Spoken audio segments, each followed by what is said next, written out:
Start.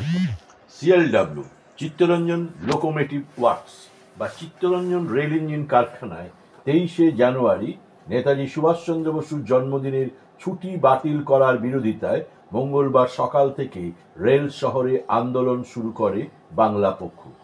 সকাল 11টা থেকে বাংলা পক্ষের সমর্থকদের বিক্ষোভ অবরোধের জেরে অবরুদ্ধ হল চিত্তরঞ্জন রেল শহরে ঢোকার মেন 3 নম্বর গেট।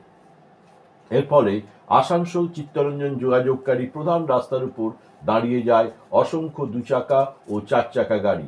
তবে এমার্জেন্সি বা জরুরি কাজে যাওয়া গাড়িগুলিকেই যাতায়াত করতে দেওয়া হচ্ছিল।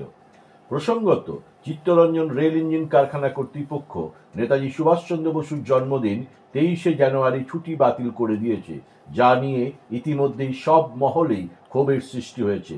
রেল ইঞ্জিন কারখানা কর্তৃপক্ষের এই সিদ্ধান্ত ও ঘোষণার বিরোধিতায় রেল আধিকারিককে স্মারকলিপি দেওয়ার কথা জানানো হয়েছিল। সেই অনুযায়ী সোমবার 6 জানুয়ারি বাংলা পক্ষের তরফ থেকে চিত্তরঞ্জন রেল ইঞ্জিন কারখানা কর্তৃপক্ষের কাছে চিঠি দেওয়া হয়। তাতে জানানো হয়েছিল তারা মঙ্গলবার 7 জানুয়ারি সকাল 11টায় জেনারেল ম্যানেজার বা জিএম এর হাতে এই সংক্রান্ত স্মারকলিপি তুলে দেবেন।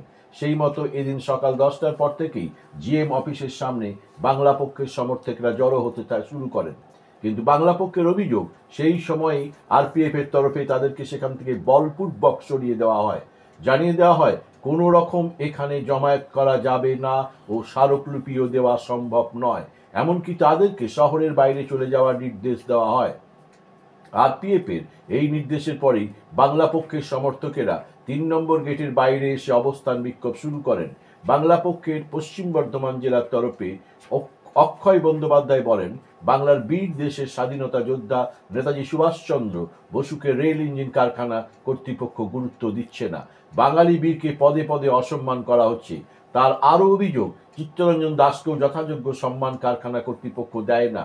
তিনি আরও বলেন, 23শে জানুয়ারি ছুটি বাতিলের বিরুদ্ধে বাংলার মনীষীদের সম্মান রক্ষার দাবি জানিয়ে তারা একটি স্মারকলিপি জেনারেল ম্যানেজারের হাতে তুলে দিতে চেয়েছিলেন, কিন্তু সেটিও দেওয়া হচ্ছে না।